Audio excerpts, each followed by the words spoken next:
Okay, so part 2 of this video is talking about anxiety surrounding a diagnosis and the fear of cancer coming back. So what I'm going to do is actually read what people said on Instagram, because you're probably going to hear something that resonates with you. You feel the same, and then I guess I'll just kind of talk about it afterwards, and let's see what we can do. Let's see what we can do to all feel a bit better. Do you know what I'm going to say here though is that, look, the comments are quite heavy, but it's very real, and it's very important that we say it, okay? And something I do really like is when people use the correct language around it, that they say, dying, I'm going to die, that kind of thing, because that is what's going to happen. There's no point talking about each their own, but saying when I move on or pass away, that kind of thing. Don't sugarcoat it. Say, that's what I feel. Just say what's really going on, and it's best to just be open and honest about these things. So with that being said, just so you know that some of the comments are quite heavy. Like I said, it's important. So, okay. The waiting. Back to all of the waiting and anxiety and appointments. My recurrence effed me up mentally. Never imagined it would come back. It's the uncertainty. For me, it's not knowing when or if it will come back. I can handle a diagnosis, a treatment plan, etc., but I can't handle the not knowing. I'd rather know for sure, whatever the outcome. Going through chemo again and how excruciating it was, and the thought of possibly leaving my family. Dying. Firstly, putting my family through that again, and this sounds so vain, but losing my hair again through chemo. That's not vain, that's bloody traumatic. And if you've lost your hair once, that's enough. It's more than enough. It's not vain. Losing your hair is traumatic. I'm scared that if it returns with me, I won't be able to beat it this time, as I had such a rough time last time and they had to stop chemo. I think I could handle it, but my biggest fear is that I couldn't. The effect on my kids being sick from treatment as well as dying. I'm afraid of not being able to fight it again and missing out on my kids. What it will do to my family and loved ones. I can handle what I have to, but to them, it's not fair. That's really, like, do you know, you don't really, once you're gone, they're still here. That's a hard one. Having to go through chemo again, it coming back, not coming back, but spreading. I worry about living a shorter life. All of the unknowns, where in my body, what treatment, how long do I have, etc. Going through chemotherapy again, it messed up my body. I even got shingles.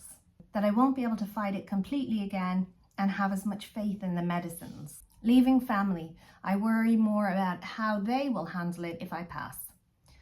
Going through treatment again, I don't mean to be offensive in what I said there about that if you pass away, I mean, that's completely fine, but I'm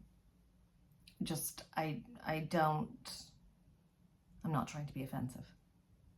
Okay, going through treatment again, telling everyone again, upsetting friends and family.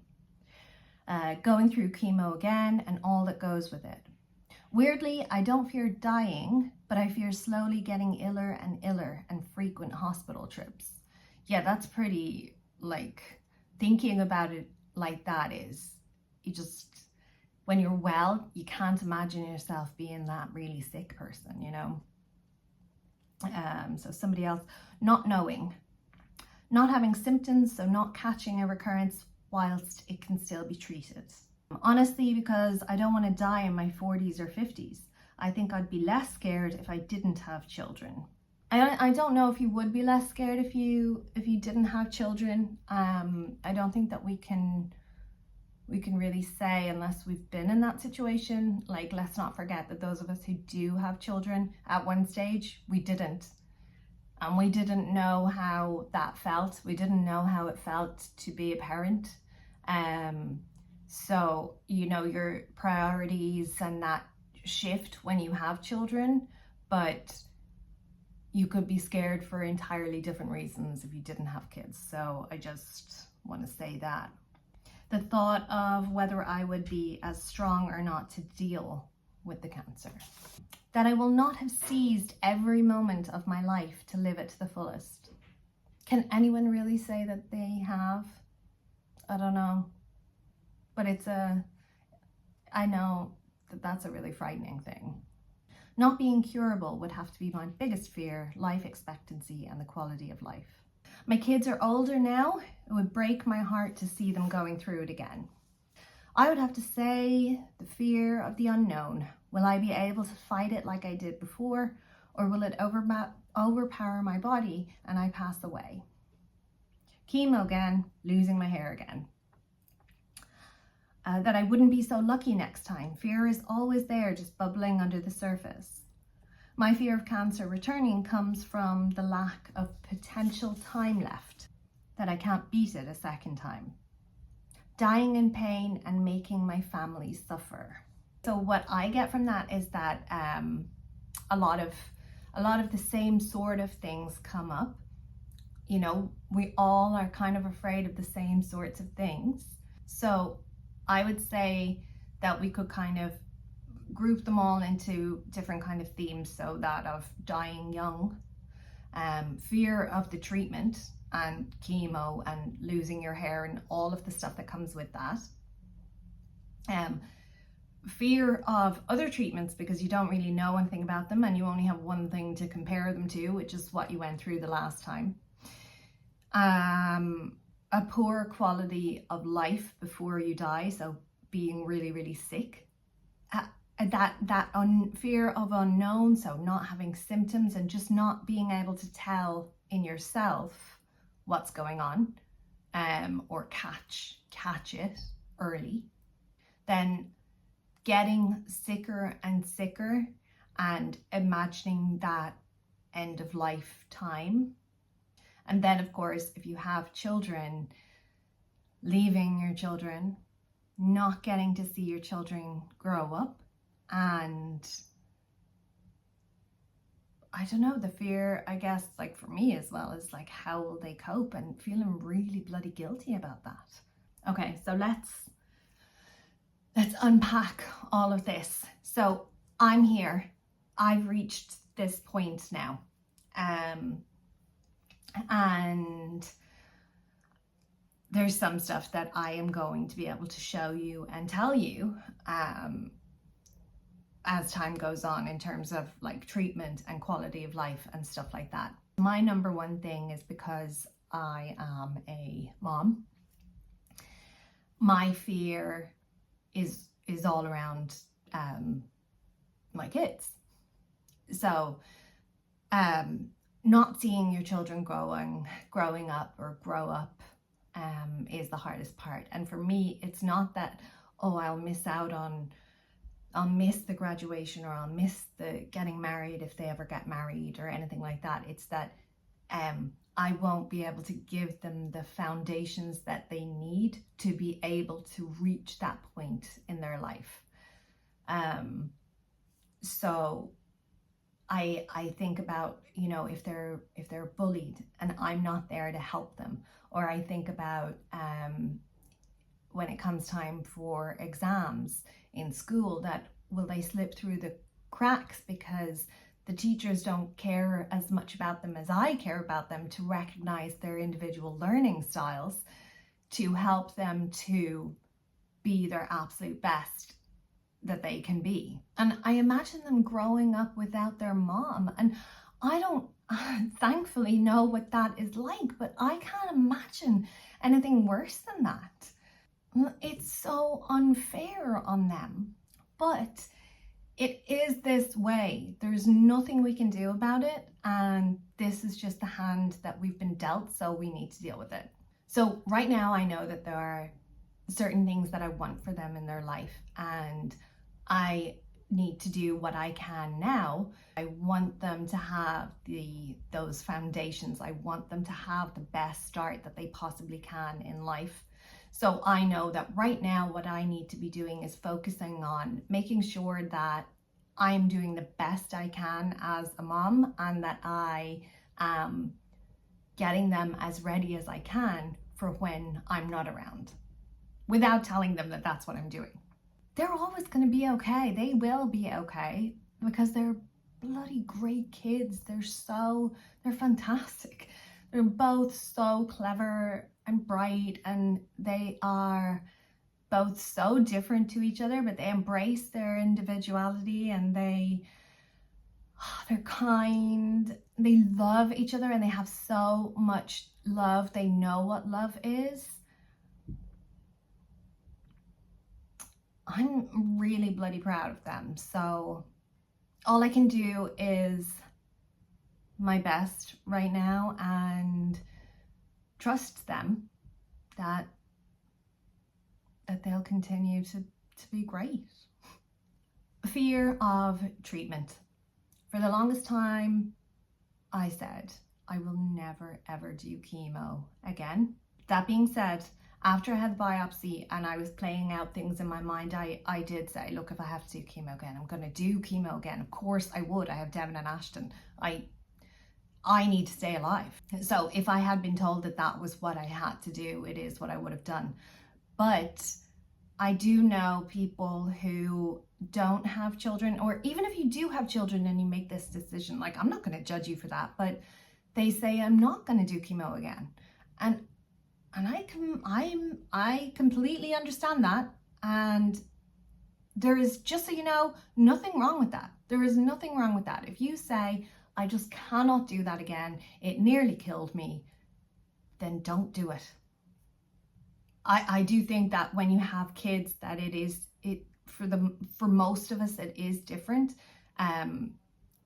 Because once you have kids, your life isn't your own anymore. You know, you're doing everything for other people, for your children. You belong to them. So it's not really up to you. That's sort of how I feel. But anyway, I heard, I don't know if this is true, but that you can only ever do the Red Devil once.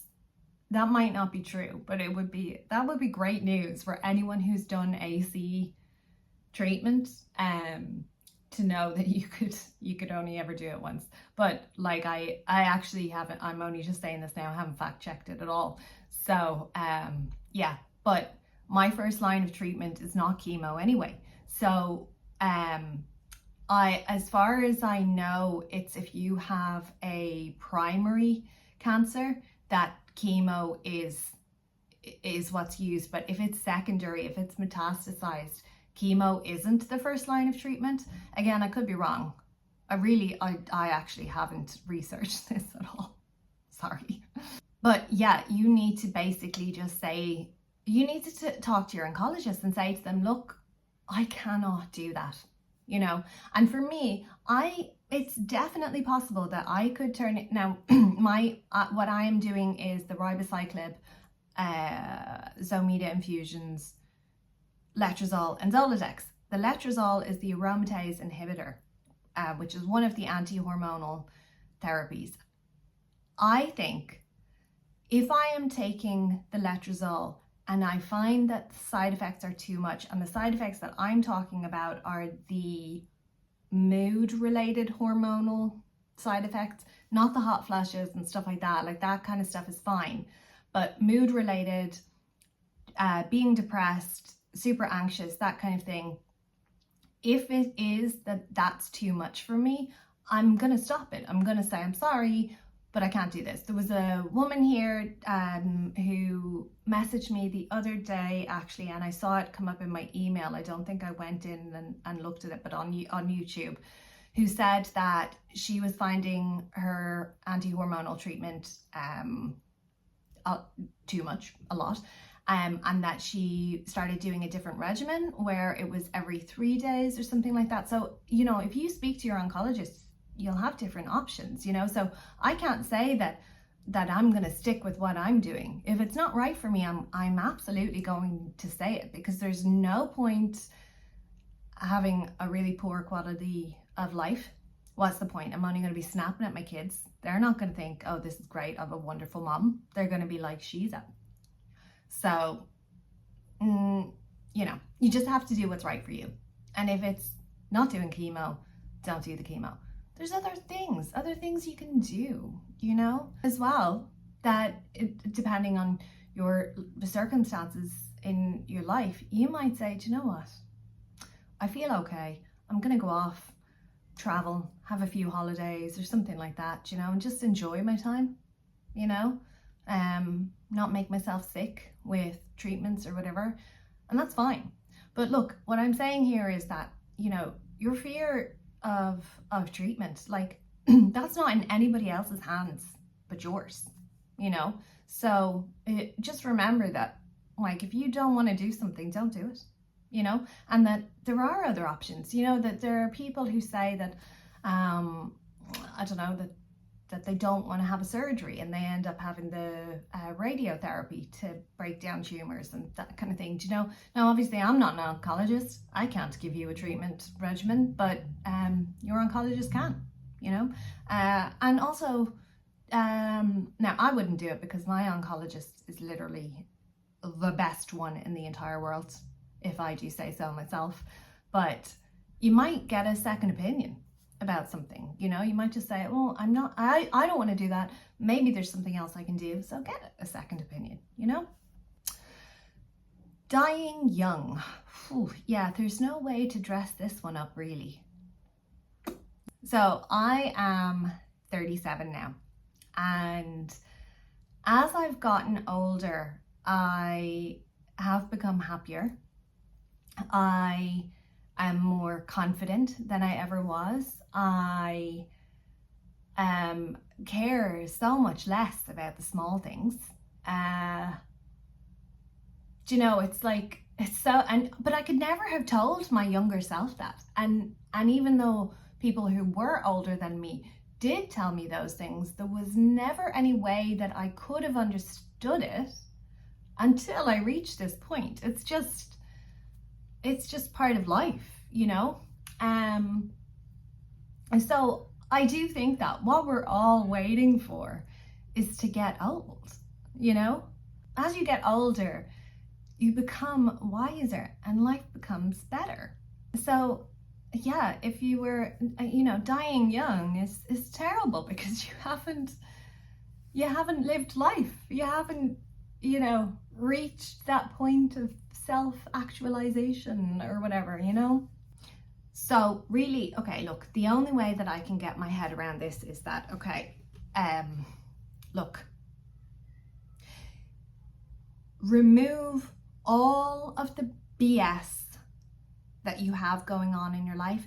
Get it out of your life, okay? Make changes. Don't just think about making changes or plan to make a change. Make the changes. Make the changes so that you're happy. Make sure that you feel like you have a purpose in life. And I know that's easier said than done, but I went around for so long. Okay, this is the thing. When I started in therapy at the start of this year, my therapist asked me, what did I want out of the situation? And that's a really, really difficult question. And I was kind of like, I don't know. But I, at one stage, ended up in tears. And what I said to her was, I want to know who I am. And that's bloody terrible. I was 36 at the time, but that feeling at 36, no, you're not meant to feel like that. So, yeah, I have my sense of self back, my sense of identity. And yeah, it's so important that you feel that way. So, you know, if it means that you're cutting just that negativity out of your life, if you're in a toxic environment, whether it's a relationship, work, whatever, move on, you know. And do you know what? If there is things going on, just remember this, your side of the story doesn't matter. All that matters is that you were hurt, you healed, and that you know who belongs at your table and who is never going to sit at it again. And then the other thing on that is that, now this is heavy, but I mean it, I don't mean it in a really bad way. But we are all going to die. We are all going to die. And some people are really bloody afraid of that. Even if they don't have a chronic illness or cancer or whatever, they're really, really scared about that, okay? But none of us know when that time is going to end. Like, we've seen those movies where, you know, someone can look at someone and see like a number ticking down on their head or whatever, that you're going to die in 4 days or something like that. Would you really want to know? Would you want to know that?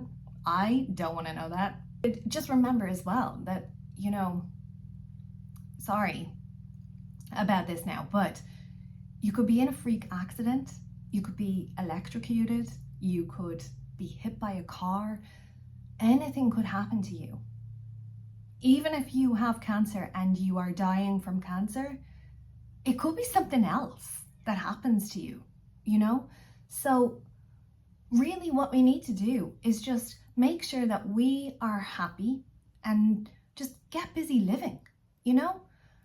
I really like the job that I'm doing now. I love the people I'm working with, and I love the work-life balance that I have where I get to be with my kids as well.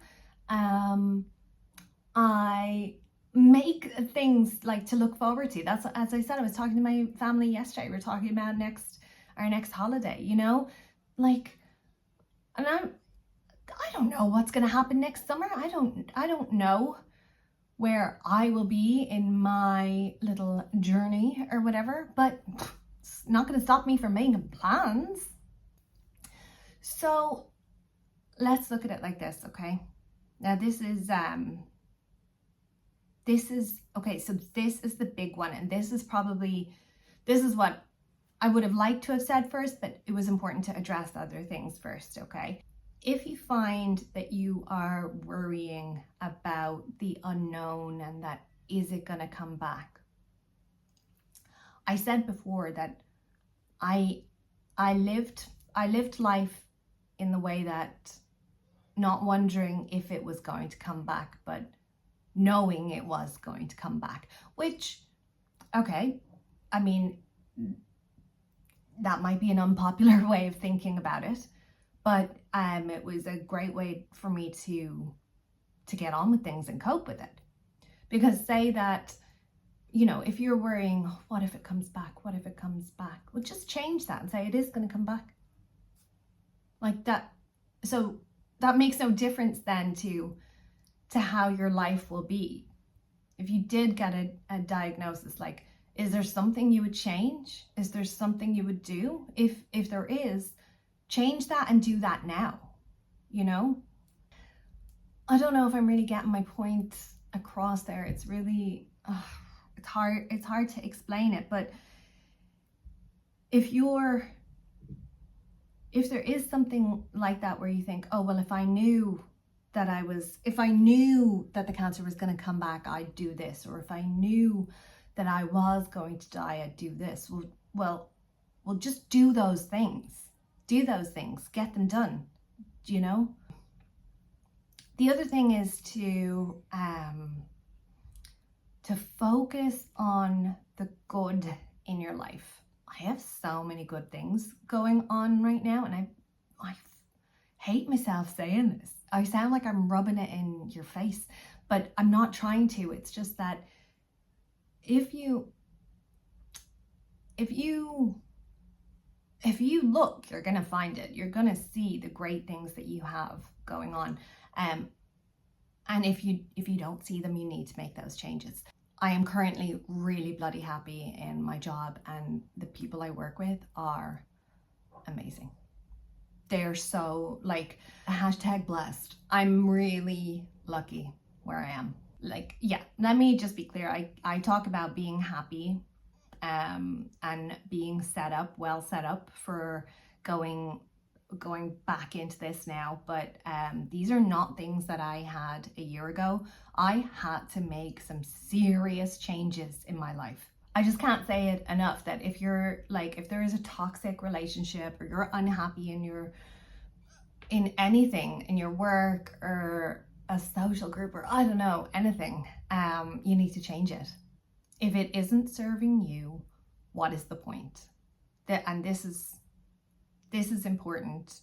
Ask yourself, if the absolute worst possible thing happened right now, would I be okay? Would it be okay? If the answer is no, you need to do something about it. Because you don't find the happy life, you make it. So, little tips for getting that happy life and enjoying life. Give yourself things to look forward to. For me, the number one thing is summer holidays. Oh my God. I love summer holidays. But all of the stuff in between, make sure that, like if you see a little hotel deal or something like that, even if it's only like 20 minutes from your house, do it. Christmas markets, pumpkin patches. Oh my gosh. The Friends experience is coming to Dublin. I really want to do that. Just little things to look forward to, gets you through your week, gets you through your day, So that's a great thing to do. I'm going to tell you now, be honest with you, I am nervous about treatment.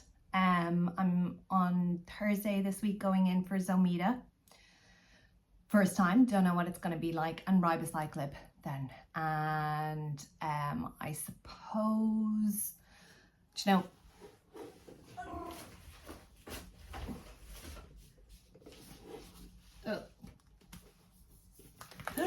I have the treatment guide for the, ribociclib Kisqali, okay?